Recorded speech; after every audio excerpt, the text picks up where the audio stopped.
तन को ये मिलाने, कृतज्ञ हमें बनाने, पत्थर को मोम बनाने आया है। राष्ट्र समय जीवन के चल रहे थे, किसी भी हिसाब से पिताजी और बाप के बीच में अनबनी हो गई। बेटे के मन में एक भाव आया, अंतिम समय में कम से कम पिताजी को परमात्मा का नाम कोई सुनाने वाला मिल जाए। मेरी वहां से अनबनी है कि पिताजी मेरे मुंह से परमात्मा का नाम भी सुनने के लिए तैयार नहीं हो गए। लड़का बंगले से बाहर निकला, एक आदमी जा रहा था, उसका हाथ पकड़ के पूछा, भाई पिताजी बहुत बीमार है, 10 मिनट का खेल है, परमात्मा का नाम यदि तू सुना सके, मैं चाहता हूं कि तू अंदर आ जा। मेरे मुंह से पिताजी नाम सुनने के लिए तैयार नहीं है। न मालूम जो आदमी को बात की वो आदमी भी बिजनेसमैन था। इतना बोला कि तेरे पिताजी को 10 मिनट में परमात्मा का नाम में सुना तो सकता हूं, 1000 रुपये का चार्ज लूंगा। डन।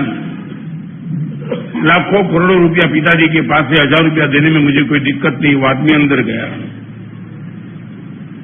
80 साल के वृद्ध पिताजी का शरीर देखा, 2 नली हाथ में, पेट में नली, ऑक्सीजन चल रहा था, नाक में नली, और पिताजी को उसने जो भी सुनाया था परमात्मा नाम सब कुछ सुना दिया। 15 मिनट में पिताजी का खेल खत्म हो गया। बाहर निकला, लड़का भी साथ में और जेब में से 1000 रुपया निकाल के उनको दिया। पैसा नहीं चाहिए। पिताजी शांत हुए, उनका दुख निश्चित तौर से मुझे है, मगर मैंने तेरे साथ डीलिंग की थी, 1000 रुपया देने में मुझे कोई दिक्कत नहीं है, ले ले। और उसने बोला मैं नहीं लेना चाहता हूं। आने के पहले तूने ये बोला था 1000 रुपया लूंगा, अभी ना बोलने का कोई कारण है? ऐसा तो कोई कारण नहीं, मगर एक कारण है, मार्बल का बंगला। और उनको देख करके लगता है कि तेरे पिताजी के पास क्या एस्टेट होगी, करोड़ों रुपया शायद होंगे। हाँ, पक्की बात है। और यही पिताजी का अंत समय देखा, पूरे शरीर में नली थी, होश था नहीं। परमात्मा का नाम मैंने सुनाया, तेरे पिताजी ने सुना कि नहीं वो भी तो मुझे पता नहीं है। और अभी तू बोलता है कि 1000 रुपया देने के लिए तू तैयार है। मैं लेने के लिए ना इसलिए बोल रहा हूं कि तेरे पिताजी की आंख बंद हो गई, मेरी आंख खुल गई है। इस अवस्था में तेरे पिताजी की विदा मैंने देखी, लगा कि यदि करोड़ों रुपया होने के बावजूद भी अंतिम स्थिति में कोई बचाने वाला नहीं है। 1000 रुपया लू तो भी क्या, नहीं लू तो भी क्या।